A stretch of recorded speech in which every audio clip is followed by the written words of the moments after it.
In today's video, I'm going to teach you how to create a group on Outlook 365.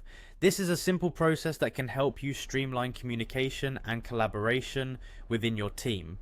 Whether you're working on a small project or managing an entire department, groups in Outlook 365 can be incredibly useful. So let's dive right in and get started. First, let's head over to the Microsoft 365 Outlook login page. Open up your preferred web browser and navigate to the Microsoft Outlook login site. If you're using Microsoft 365, you're probably already familiar with this site, but if not, don't worry.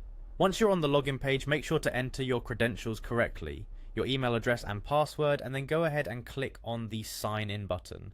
This will bring you straight to the main Outlook interface where you can access your emails, calendar, and of course the groups feature we're focusing on today.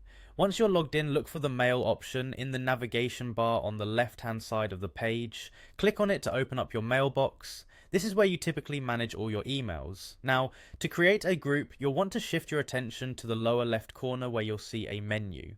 In this menu, you should find an option labeled Groups. Go ahead and click on Groups. This will display the groups you're currently a part of, and you'll also be given the option to create a new one. Next, you should see a button that says New Group. Click on that and you'll be prompted to start entering the details for your new group. The first thing you'll need to do is add a group name. Think about what the group will be used for and choose a name that's both descriptive and easy for your team members to remember. A clear and concise name can save you and your team a lot of time in the future.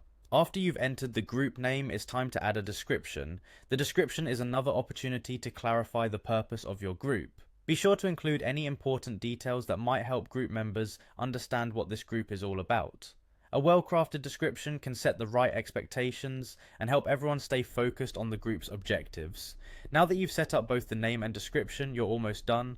All that's left is to click on the Create button. This step finalizes the creation of your group. It's that simple. Once you click Create, your group will be set up and you can start adding members to it, sharing files, scheduling events, and much more. And there you have it, the simple and efficient way to create a group in Outlook 365. By following these steps, you can quickly establish a collaborative space for your team.